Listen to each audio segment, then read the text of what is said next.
So, think about what's the holy grail between somebody taking action or not. It's one word: certainty.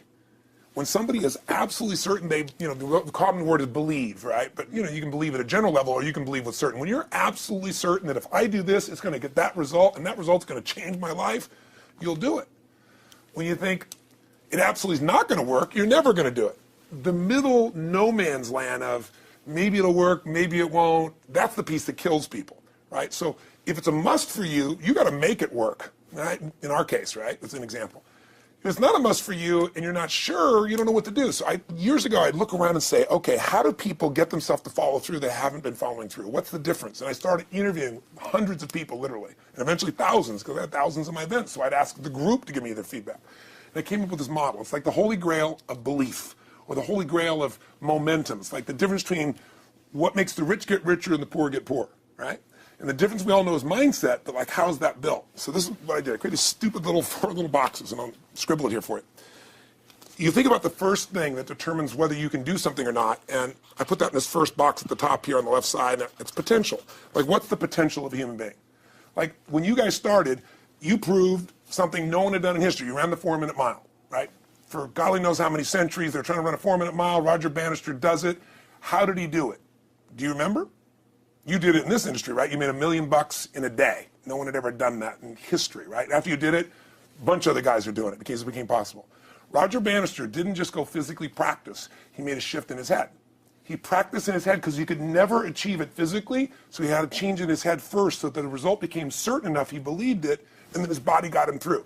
After Roger Bannister ran that 4-minute mile, within 2 years, 37 people ran a 4-minute mile. Wow. When no one in history had ever done it. Now here's how it works. The potential for anybody getting your product is extraordinary. They can do what you've done as much, more or less. They can do whatever they want to do. The potential's there. The market's proven that. Whether or not they tap into potential has a lot to do with what action they take, which is the question you came to me with, right? Like, God, they all have potential, but they're not taking action. And we all know that the action they take is going to determine the results they get. That's pretty obvious. So most people have a belief about what their real potential is no matter what you tell them.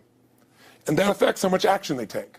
And of course that affects the result. And then ironically, that result reinforces their belief. And then that belief affects it. So I'll give you an example. Let's say a person has unlimited potential, we all agree. But they take little action, little results. Why?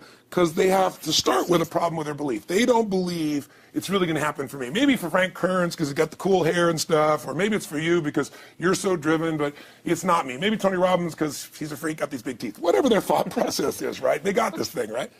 But what happens is, if you believe that there's very little potential, how much action are you going to take? Nothing, little. And when you take little potential with a little action, what kind of results do you get?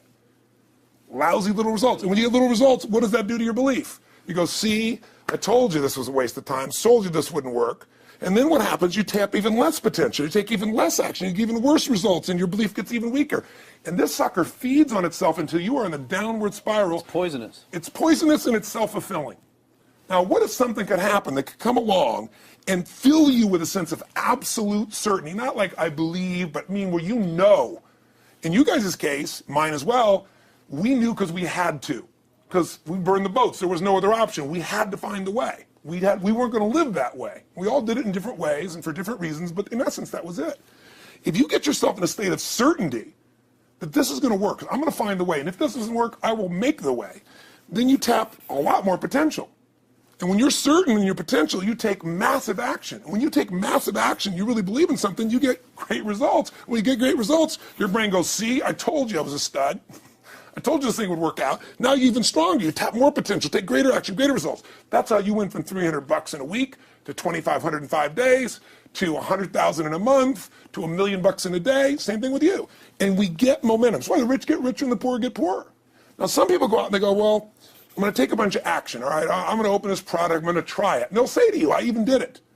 But it's like a salesman who goes and knocks on the door, and he knocks on 100 doors and says, You don't want one of these, do you? Yeah, exactly right. You know? And even if he doesn't say it verbally, his face says it because he doesn't believe it's going to work. So his voice, his body, the execution is so weak. Maybe if he talks to 100 people, somebody's going to buy out of pity. They don't want his kids to starve, right?